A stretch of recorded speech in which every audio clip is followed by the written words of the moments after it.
कि ये पवित्र नगरी जिला तो बनी है, अब यहाँ जल्दी शारदा मां लोक का निर्माण भी होने वाला है। 3 लोक से न्यारी मैहर मां की कृपा से अद्भुत बनेगी। जिले के साथ साथ विकास के कामों के लिए अलग अलग कार्यालय खुलने का क्रम भी प्रारंभ हो रहा है।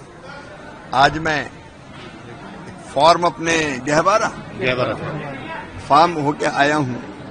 वहां भी कृषि की दृष्टि से किसानों को तकनीकी और बाकी सुविधाएं देने के लिए राज्य सरकार की अनुमति लेंगे, तो वहां खेती के क्षेत्र में भी हम काम प्रारंभ वहां करेंगे।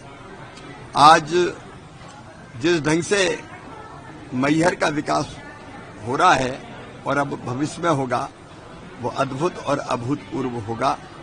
इसके साथ साथ खेती की दृष्टि से जितने नए प्रयोग देश में हो सकते हैं सब करने का प्रयत्न कर रहे हैं। विकसित कृषि संकल्प अभियान फिर 3 अक्टूबर से 18 अक्टूबर तक प्रारंभ होगा। इस साल हम दलहन मिशन, तिलहन मिशन, प्राकृतिक खेती, इन पर विशेष रूप से ध्यान देंगे।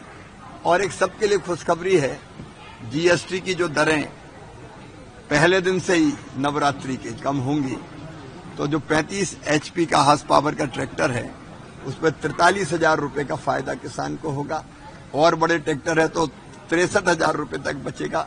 ऐसे अनेकों कृषि यंत्रों पर और कृषि से जुड़ी चीजों पर जीएसटी कम होने से उसका सीधा लाभ हमारे किसान भाइयों और बहनों को मिलेगा और नवरात्रि के पहले दिन से ये चीजें सस्ती हो जाए, इसके लिए हम कंपनियों से और संबंधित लोगों से भी बात कर रहे हैं। जीएसटी की दरों में कमी एक क्रांतिकारी फैसला है, जिसका केवल खेती में नहीं सबको लाभ होगा। आम जन को, बच्चों की कॉपी किताब सस्ती होगी, मोटरसाइकिल सस्ती होगी, स्कूटर सस्ती होगी, साइकिल सस्ती होगी, तेल साबुन से लेके जरूरत की हर चीजें, वो एक क्रांतिकारी फैसला है। एक बात के लिए मैं और प्रधानमंत्री जी का हृदय से आभारी हूं कि किसानों के हितों के साथ कोई समझौता हमें स्वीकार नहीं है। किसान, पशुपालक, उनके हित सर्वथा सुरक्षित रहेंगे, क्योंकि राष्ट्र का हित हमारे लिए सर्वोपरि है। वो ध्यान में रखते हुए भारत कोई भी फैसला लेता है।